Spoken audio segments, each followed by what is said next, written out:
Rare footage of Daigo actually angry. Justin's turtle style. Overcome Rao. Now on the verge of putting Daigo down 1-0.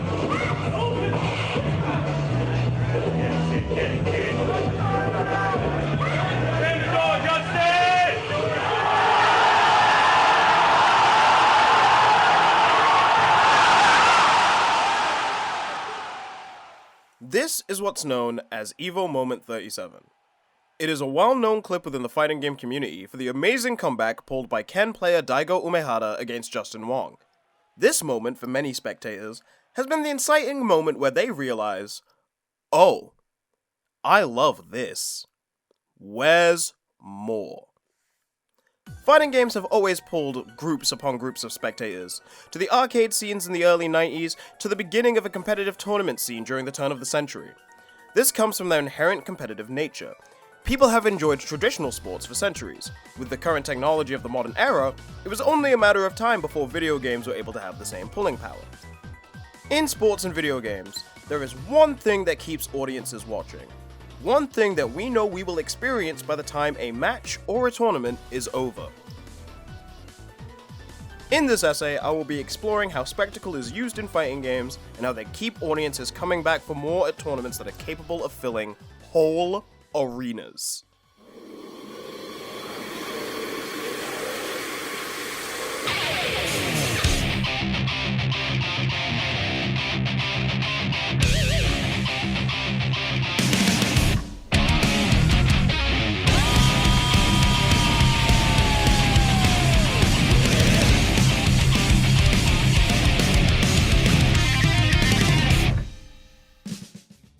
Before I go into detail, I must first define what spectacle is. Dennis Kennedy's The Spectacle and the Spectator references two quotes in its mission to define what spectacle is. Guy Debord referring to spectacle as the removal as possible limitations, and TJ Clark's feelings on spectacle coming from commodification. In our case, Debord's feelings on spectacle would translate to audiences appreciating impressive feats that are not easily replicated. Our brains are wired to appreciate the feats of others, especially when it is something one is unable to do ourselves. People tend to learn better by watching too, so by watching the events of a match play out, we can see ourselves, eventually, being able to do something similar. In TJ Clark's feelings of spectacle, however, the fact that so many people watch esports would come from the fact that compared to traditional sports, esports are completely new, only gaining major jumps in viewerships in the 2010s. Though South Korea and China had esports booming in the late 90s with StarCraft. Both have solid points. Points that may be able to coexist rather than contrast. In his article, What is Spectacle?, Simon Lewis determines that there are two distinct forms of spectacle: event and object. Event spectacle is when an inciting incident occurs that generates heightened excitement for the viewer. In esports and fighting games, those are usually instances of comebacks or impressive combo strings. It is similar in concept to Debord's ideas. And on the other side of the spectrum, object spectacle is when an object of some form is the spectacle rather than through caused action. Things like character trailers, games based on a recognizable intellectual property, and guest characters would fall under object spectacle. Object spectacle is a concept that is like TJ Clark's definition of it.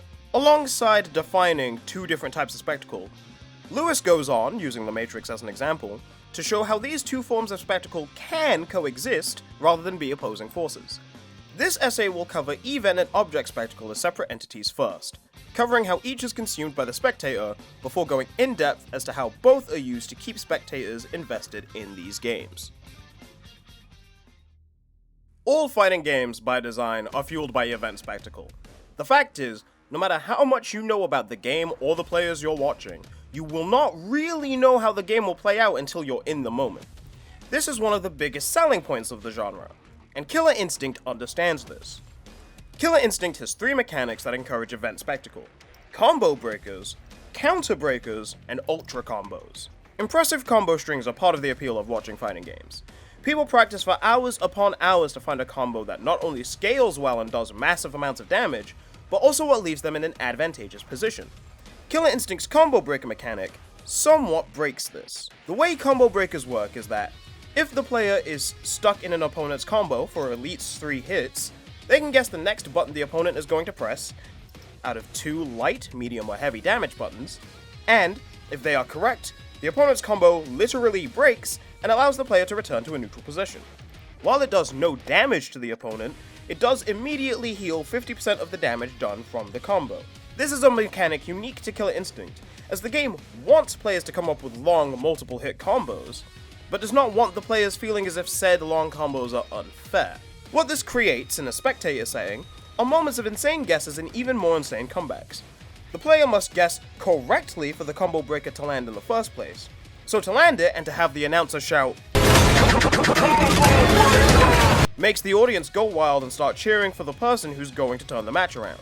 So why doesn't everyone do this? According to the complete Killer Instinct guide by Infill, choosing to break is a risk. If you press buttons of the wrong strength, or your break attempt is poorly timed between attacks, you will get locked out. An icon will appear above your head, and you will be unable to combo break for 3 seconds, or until the combo ends, which will allow your opponent to transition to the highest damage combo that he can manage without fear of being broken. If you lock out, you can expect to take a lot of damage. Not only do you have to look out for the correct buttons, meaning players may have to learn combo strings of other characters they may not even play, but you also have to look out for counter breakers. Counter breakers are a mechanic added to Killer Instinct to maximize combo damage and to outsmart your opponent who think they're about to outsmart you. If you keep comboing your opponent, and you can tell they're planning on breaking, you can press the medium punch and kick buttons to enter a quote, super punishable counter pose, where if your opponent tries to combo break, even if they guessed wrong,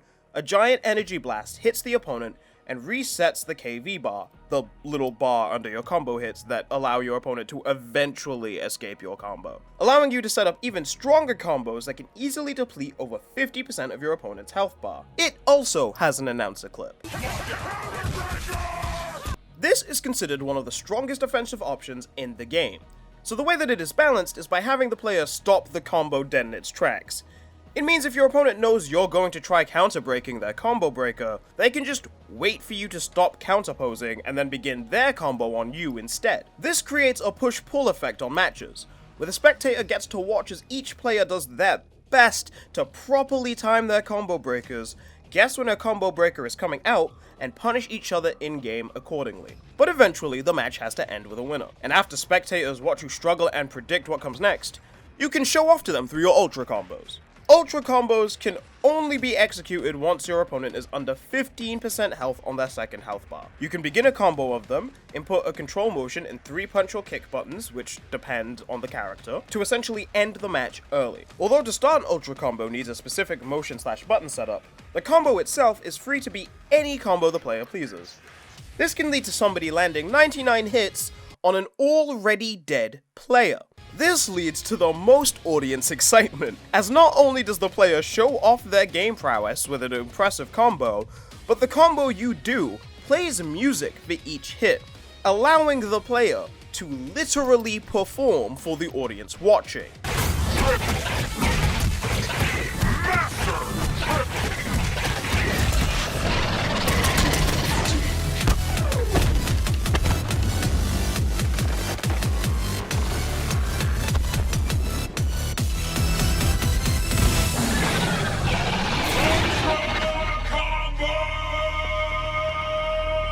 Killer Instinct is a fighting game that bathes in letting players improvise their matches, and that entices spectators to keep watching. No 2 matches from the same 2 players are the same, as one timing error from either side can completely change the outcome. But does Object Spectacle work in a similar way? As previously mentioned, Object Spectacle is usually used to market a fighting game. Character trailers, for example, would fall under Object Spectacle, as the character's introduction is what's pulling you into the game. Or if you already play the game, make you interested in learning the character. But from a marketing perspective, Super Smash Bros. Ultimate blows its competitors out of the water. Smash Ultimate advertised itself in one major way.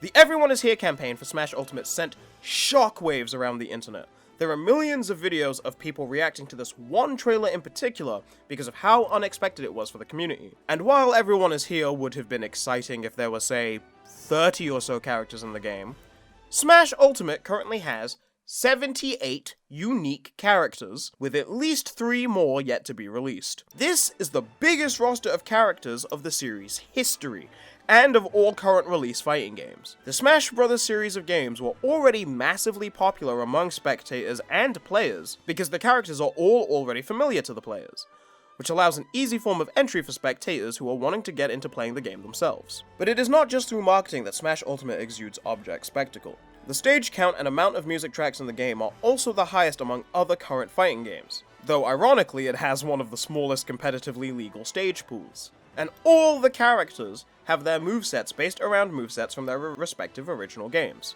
As an example of this, let us look at Mega Man. Mega Man was a character added in the previous iteration of the Smash Bros. Series, and still has one of the most popular character trailers in the game's history. This is due to them showing off how every one of Mega Man's moves is based on a power he can get from his own game. His jab, forward tilt, and neutral air attacks are all his signature bullets from his games. Mega Man's special attacks are from Mega Man 2, with the exception of Rush Coil, his up special, being from Mega Man 3. His dash attack is Top Spin from Mega Man 3, his down tilt is his signature slide, which was added to his movement since Mega Man 3, and his up tilt is Mega Upper, a move from Mega Man 2 The Power Fighters. His forward smash attack is the charge shot that was added to his regular moveset in Mega Man 4, his down smash is Flame Blast from Mega Man 6, and his up smash is Spark Shot from Mega Man 3. His forward air attack is Flame Sword from Mega Man 8, his back air is Slash Claw from Mega Man 7, and his up air is Air Shooter from Mega Man 2. His grab is Super Arm from Mega Man 1, and finally, his final smash involves every single iteration of the Mega Man character, with Proto Man and Bass added in the Smash Ultimate version of the attack. If this is not a form of spectacle, I don't know what is. Mega Man is the prime example of Smash Ultimate's desire to cater to fans entirely. Spectators are pulled in to watch due to recognizable characters,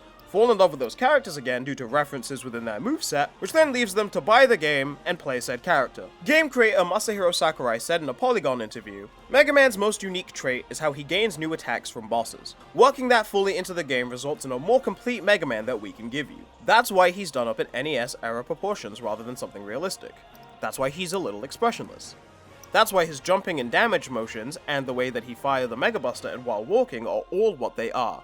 It's all in an effort to present the character. Smash Ultimate relies heavily on iconic characters and sheer quantity because it is what gives the game its audience. It is one of the best-selling Nintendo Switch games, and usually has the most or second most entrants and spectators in tournaments where the game is featured, only usually getting beat out by Street Fighter, which has had an additional decade of games and what started the love for fighting games amongst audiences in the first place. While Killer Instinct revels in event spectacle, and Smash Ultimate revels in using object spectacle to sell itself, the next example covers how a game can use both to succeed.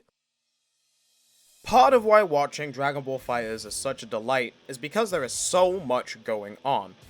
Every second of animation is a nostalgic fan's wet dream with references to the source material leaked into every facet of this game. But even without that connection, FighterZ is loud and fast, and though a lot of high play revolves around the right defense, almost every offensive option in the game looks and feels amazing to perform, even if the opponent has the right defense against you. FighterZ is a game that encourages a lot of actions be taken by those playing, but it has multiple design choices to make spectators believe more intense combos are being pulled off by players than what they are actually performing.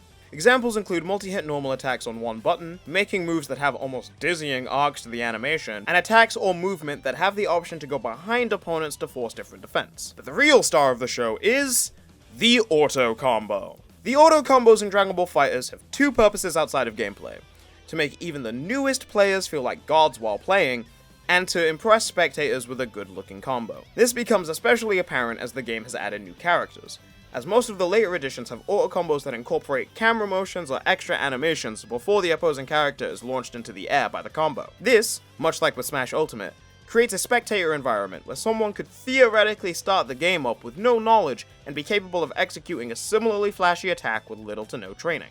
Dragon Ball FighterZ, this way, pulls in a spectatorship through feeling almost welcoming. Other fighting games like Guilty Gear have optional auto combos, but the use of those combos aren't as integrated into their play as fighters, meaning the flashy combos spectators see in the game become harder to replicate if they begin to play themselves. The game encourages these combos to be used by having a light, medium, and heavy auto combo that feel mechanically sound enough to use and not feel like you're just pressing buttons, while still being easy to pull off. Having multiple auto combos achieves a similar effect of Killer Instinct's combo breaker mechanic, where players have to watch out for the attacks that can start the combo in the first place in order to defend properly. Except for the select few auto combos that go behind the opponent, which forces your opponent to think about their defense. Another way Fighters continues to pull in spectators is simply how the game looks. Spectators who have previous knowledge of the Dragon Ball series, in other words, most of the spectator audience, witness a game that looked like how they experienced the show when they were younger. The characters all have moves known by longtime fans, and said fans could probably point out when the attacks were used in the original show or manga, but most of the spectacle of this game comes from the use of its camera. All games have a camera. Some use them for movement, some use it for puzzles, but not all games use their camera simply to make things look cooler. Fighters' combat is accentuated by the camera whenever it can. It slightly pans when you do a Dragon Rush on the opponent to make the attack look and feel cool to pull off, and even zooms in a little more if the Dragon Rushes clash with another attack. Every super in the game has some level of cinematic flair to it, and it works to both accentuate the feeling of hype one player is feeling, and to warn the other players of danger as well. As with spectatorships of sports, esports encourage you to have a favorite player to root for.